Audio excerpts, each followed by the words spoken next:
लखनऊ के पूर्वांचल एक्सप्रेसवे पर double decker bus हादसे ने सिस्टम की गंभीर लापरवाही को उजागर कर दिया है। सांप की तरह लहराकर बस पलटी और बस में 48 सीटों की क्षमता के बावजूद 150 से अधिक यात्री सवार थे।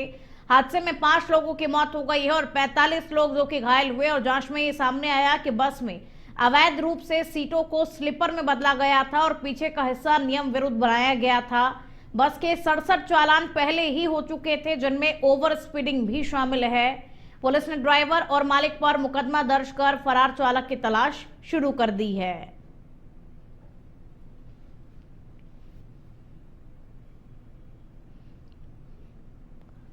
मेरठ के लिसाड़ी गेट थाना क्षेत्र स्थित किदवई नगर में भीषण आग लगने से एक ही परिवार के 6 लोगों की जिंदा जलकर के मौत हो गई, जिनमें जुड़वा बेटियां समेत 5 मासूम बच्चे भी शामिल हैं।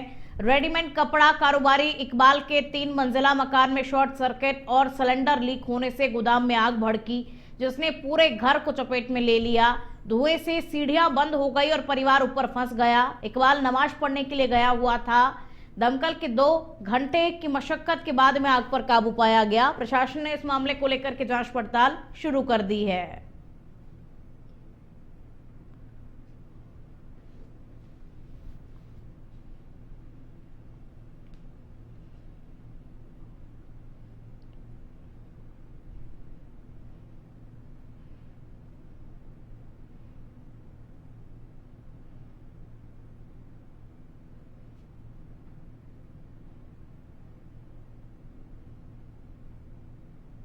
हम तो नमाज पढ़ने गए, तरावी पढ़ने गए थे।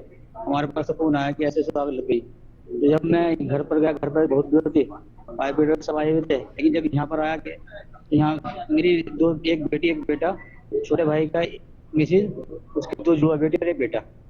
तो यहाँ पर आकर देखा तो एक्सपायर हो गया। कुछ सूचना मिली कि लिसाड़ी के थाना क्षेत्र के किदवई नगर में जो इकबाल अहमद जी के मकान में आग लगी है। आग लग के ही सूचना के बाद पुलिस तत्काल पहुंच गई, फायर ब्रिगेड की गाड़ी पहुंच गई और राहत कार्य और बचाव कार्य चालू हो गया। एसपी सिटी मौके पे पहुंच गए। उसके बाद सिटी में एडीएम सभी लोग मौके पे पहुंच गए और पहुंचने के बाद बचाव और राहत का कार्य प्रारंभ कर दिया गया। तो ये सूचना डायल 112 पर प्राप्त हुई। लिसाड़ी गेट के सटीक नगर एरिया में एक हाजी इकबाल अहमद जी हैं, उनके मकान में आ रहे हैं। 3 मिनट के अंदर डायल 112 की गाड़ी और थोड़ी देर बारी एसपी सिटी की एसपी कोतवाली और फायर ब्रिगेड की गाड़ियां वहां पर पहुंची। गड़ी काफी सकरी होने के कारण फायर टेंडर वहां पर नहीं जा सकता था, इसलिए जो नई बाइक्स आई थी उनको वहां पर भेजा गया। बस्ती जनपद के परसरामपुर में फर्जी मोहर गैंग का बड़ा खुलासा हुआ है। मजिस्ट्रेट और पुलिस अधिकारियों के नाम से नकली मोहर लगाकर विकलांगता व गरीबी प्रमाण पत्र तैयार कर लोगों से वसूली करने वाले गिरोह का पुलिस ने भांडाफोड़ किया है। एसपी डॉक्टर यशवीर सिंह के निर्देश पर थाना प्रभारी विश्व मोहन राय, एसओजी और सर्विलांस टीम ने संयुक्त छापेमारी कर 2 आरोपियों रजन और शनि कुमार को गिरफ्तार किया, जबकि 2 बाल अपचारी अभिरक्षा में लिए गए। मौके से लैपटॉप, प्रिंटर, लैमिनेशन मशीन, फर्जी मोहरें, आधार कार्ड और नकदी भी बरामद हुई है।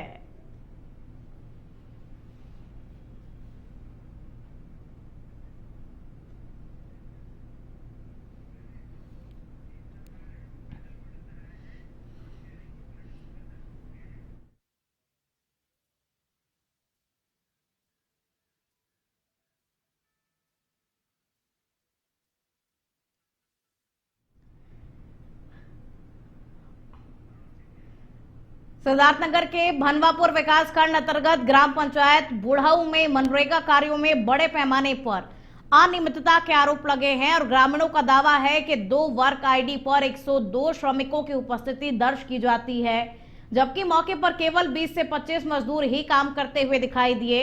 आरोप है कि फोटो खींचकर फर्जी हाजिरी लगाई जाती है और मजदूरों को नाम मात्र भुगतान मिलता है। ब्लॉक मुख्यालय से महज 4 किलोमीटर दूर होने के बावजूद निगरानी नहीं होने पर सवाल उठ रहे हैं। भनवापुर एपीओ ने जांच का आश्वासन दिया है, लेकिन ग्रामीण निष्पक्ष कार्रवाई की मांग कर रहे हैं। ग्रामीणों का कहना है कि इस मामले में निष्पक्ष रूप से कार्रवाई होनी चाहिए, क्योंकि देखिए पहले भी इस मामले को लेकर के प्रशासन को अवगत करवाया गया था, लेकिन कार्रवाई नहीं हुई।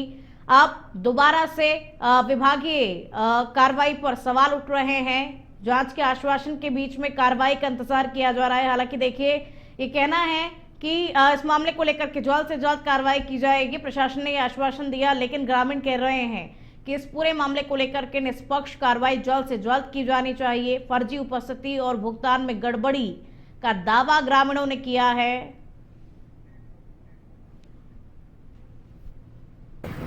चल रहा है भैया, 10-15 दिन चला है, फिर इधर फोटो खिंचाई चालू हो गया है। बंद है काम, ज़्यादा नहीं 10-15 लोग फोटो खाली खींच के चले आते हैं, हाजिरी चढ़ा देते हैं। अब खाली फोटो खिंचावत है, महीना भर से काम कराओ था, खाली फोटो हुआ था दोनों टीम। अच्छा। नमो तो कागज फोटो को रखा हो कितबिया लिया था, 50 रुपया दे के खिंचाओ था फोटो।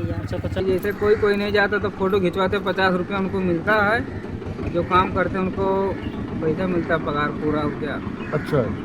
जो फोटो तो इस समय नहीं, बीच में खींचा जा रहा है, इस समय तो काम पे जा रहे थे सब लोग। और ज्यादा जानकारी के साथ में संवाददाता ब्रजेश फोन लाइन पर जुड़ चुके हैं। ब्रजेश, इस पूरे मामले को लेकर के देखिए, ग्रामीण तो निष्पक्ष कार्रवाई की मांग कर रहे हैं, लेकिन प्रशासन क्या कुछ इस मामले को लेकर के कह रहा है अभी तक?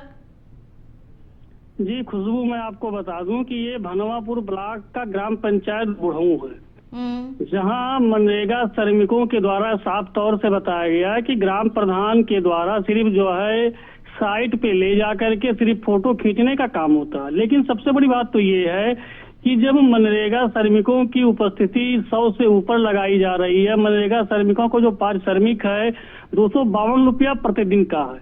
अब ऐसे में अगर सिर्फ 50 रुपया उन मनरेगा श्रमिकों को दिया जा रहा है, शेष पैसा ग्राम प्रधान के द्वारा जब उन श्रमिकों के खाते में आएगा तो उसको स्वयं निकलवा लेंगे। रही दूसरी बात, जब इस संबंध में जो भनवापुर के एपीओ हैं अब्दुल कयूम, उनसे जानकारी किया गया कि इस संबंध में बताइए, जितनी बड़ी लापरवाही हो रही है, इतना बड़ा भ्रष्टाचार है, जो सरकार की मंशा है कि हर गरीब तबके के परिवारों को उन्हें 100 दिन का रोजगार मुहैया कराया जाए, उन्हें कम से कम उनका जो है पारिश्रमिक पूरा दिया जाए। लेकिन सबसे बड़ी बात ये सोचने वाली बात है कि महज 4 किलोमीटर की दूरी पर ये गांव है और यानी ब्लॉक से लेकर के यहाँ तक जो खेल चल रहा है, ये आखिर कब से चल रहा है? इससे पहले ग्रामीण कितनी बार शिकायत कर चुके हैं? देखिए खुशबू, इसमें पहले भी जो है शिकायत हुआ था, लेकिन जब अधिकारियों से पूछा जा रहा तो सीधा बोलते हैं जांच कर कार्रवाई होगी, लेकिन हकीकत कुछ और रहती है, सिर्फ आश्वासन दिया जाता है और वास्तविकता कोई कार्रवाई नहीं होती है। ग्रामीण अब क्या कुछ कह रहे हैं, क्योंकि ग्रामीणों को पहले भी बार बार आश्वासन मिला है लेकिन कार्रवाई तो हो ही नहीं रही है, तो अब ग्रामीण क्या कुछ कह रहे हैं, वो क्या करना चाह रहे हैं?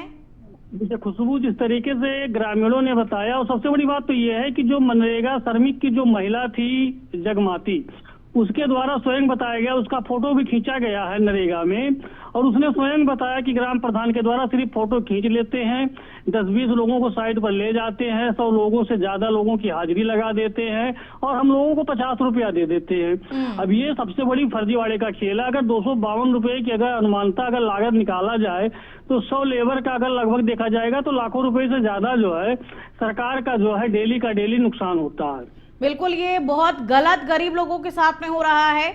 अब देखना ये होगा कि इस मामले को लेकर के प्रशासन आखिर क्या कुछ कार्रवाई करता है। क्या सिर्फ आश्वासन ही देता रहेगा प्रशासन, या फिर कुछ निष्पक्ष कार्रवाई इस मामले में की जाएगी? बहरहाल शुक्रिया आपका इन तमाम जानकारियों को साझा करने के लिए। ललितपुर जनपद के मडावरा कस्बे में एक भीषण सड़क हादसे में 3 युवकों की मौके पर ही मौत हो गई। अरिहंत पेट्रोल पंप के सामने राट इंदौर रूट की तेज रफ्तार बस ने मोटरसाइकिल को टक्कर मार दी और टक्कर इतनी जबरदस्त थी कि बाइक सवार तीनों रिश्तेदार युवकों ने दम तोड़ दिया। हादसे के बाद चालक बस छोड़कर के फरार हो गया। पुलिस ने बस को कब्जे में लेकर शवों को पोस्टमार्टम के लिए भेज दिया है। टूरिस्ट परमिट पर बस संचालन को लेकर के भी गंभीर सवाल खड़े हो रहे हैं। अभी भी मराड़ा पेट्रोल पंप के पास मोटरसाइकिल और बस की टक्कर से तीन व्यक्तियों की मोटरसाइकिल से दर्दनाक मौत हो गई है, जिसको अस्पताल लाया गया है। स्थिति नियंत्रण में है। इनको जो कुछ सरकारी सहायता होगी नियमानुसार जो होगा वो दिया जाएगा। का मालूम हमको नहीं है पता, हम तो घर रहते हमारे सामने आया नहीं है। आपको यहीं से फोन गया है डॉक्टर साहब के यहाँ से एक्सीडेंट हो गया है, खत्म की नहीं बोली, जब बोली वहाँ एक्सीडेंट हो गया, यहाँ से आ जाओ। आप पहुँच गए? यहाँ से हम सब लोग आए, सब एक वे हमारे रिश्तेदार के लड़का है, एक सारे के लड़का है, भतीजे, 1 साल देगा। और अब खबर उन्नाव से है, जहां गंगा घाट कोतवाली क्षेत्र में सहजनी 39A रेलवे क्रॉसिंग के पास में लखनऊ कानपुर रेल मार्ग के डाउन ट्रैक पर मालगाड़ी से कटकर करीब 45 वर्षीय युवक और 14 वर्षीय किशोरी की मौके पर ही मौत हो गई। ट्रैक पर शव पड़े होने से रेल यातायात प्रभावित हुआ। इस दौरान तेजस एक्सप्रेस और गोमती एक्सप्रेस को कुछ समय के लिए रोकना पड़ा। सूचना पर गंगा घाट कोतवाली पुलिस, जीआरपी और आरपीएफ मौके पर पहुंची। पुलिस ने शवों को कब्जे में लेकर ट्रैक क्लियर कराया और शवों को पोस्टमार्टम के लिए भेज दिया। करीब 30 मिनट तक रेल यातायात बाधित रहा। फिलहाल दोनों मृतकों की अभी तक शिनाख्त नहीं हो सकी है। उनकी पहचान के प्रयास जारी है। देवरिया में शिक्षक कृष्ण मोहन सिंह की आत्महत्या के मामले ने तूल पकड़ लिया है। घटना से आक्रोशित सैकड़ों शिक्षकों ने शहर में कैंडल मार्च निकालकर बेसिक शिक्षा अधिकारी के निलंबन की मांग की। सुभाष चौक से बीएसए कार्यालय तक निकाले गए मार्च में शिक्षकों ने दिवंगत शिक्षक को श्रद्धांजलि दी और न्याय की गुहार लगाई। सदर विधायक शलभ मणि त्रिपाठी ने दोषियों के खिलाफ कड़ी कार्रवाई का आश्वासन दिया और वहीं डीएम दिव्या मित्तल ने बीएसए के निलंबन हेतु शासन को पत्र भेजते हुए 3 सदस्यीय जांच समिति गठित कर इस मामले की जांच शुरू कर दी है। देखिए, बहुत ही दुखद घटना है, बहुत ही दुर्भाग्यपूर्ण घटना है और जैसे ही घटना पता चली, जैसे ही जानकारी में आई, हम सब बहुत पीड़ा में आ गए। माननीय मुख्यमंत्री जी के स्तर पर, सरकार के स्तर पर बहुत तेजी से इस पर कार्रवाई हुई है। जो देवरिया की बेसिक शिक्षा अधिकारी हैं, उनके विरुद्ध भी गंभीर धाराओं में मुकदमा दर्ज किया गया है। उनके साथ जो कुछ और लोग जिनके ऊपर वीडियो में कहा गया, उनके विरुद्ध भी मुकदमा दर्ज हुआ है और निश्चित तौर पर कार्रवाई होगी। शिक्षक हैं कृष्ण मोहन सिंह जी, जिनका 2 दिन पहले जो है आत्महत्या करने का निधन हो गया और उन्होंने उसके पहले अपना एक सुसाइड नोट लिखा था और वीडियो वायरल भी किया था। उस सुसाइड नोट और वीडियो को अवलोकन करने के बाद पूरा शिक्षक समाज हिल गया है। आज समूचा शिक्षक समाज स्तब्ध है। इसके पहले तमाम तरह की समस्याएं शिक्षक समाज के सामने आई हैं। हमीरपुर जनपद में शादी की पहली रात ही दूल्हा दुल्हन के रिश्ते में दरार आ गई। गुहान से रात आई नवविवाहिता ने पति के साथ रहने से इनकार करते हुए कहा कि वो किसी और से प्रेम करती है और परिवार वालों ने मारपीट करके जबरन शादी कराई है। वहीं दूल्हे का कहना है कि अगर पहले बता देती तो इतनी बदनामी नहीं होती। मामला बढ़ने पर दोनों पक्ष रात कोतवाली पहुंचे और पुलिस की मौजूदगी में दोनों परिवार आपसी सहमति से समाधान निकालने का प्रयास कर रहे हैं।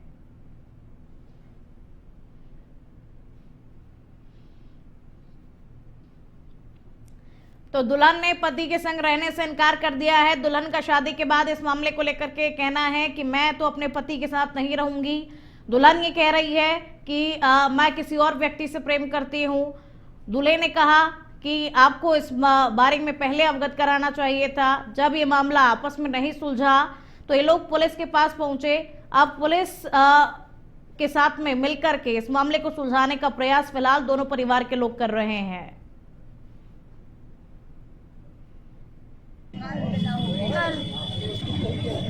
लड़का पसंद नहीं है।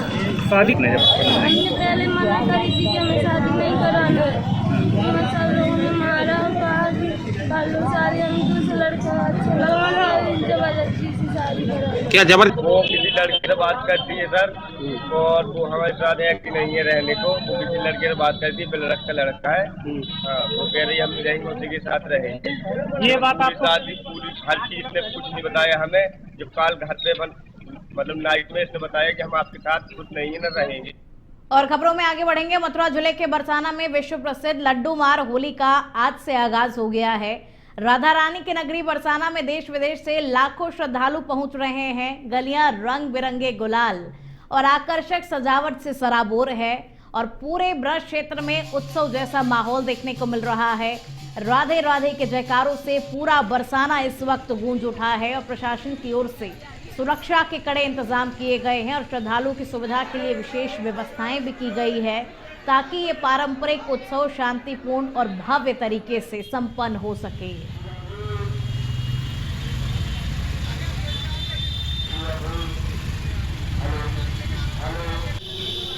तो पूरा बरसाना नगरी इस वक्त सजा हुआ है और राधे राधे के जयकारों से पूरा बरसाना गूंज रहा है।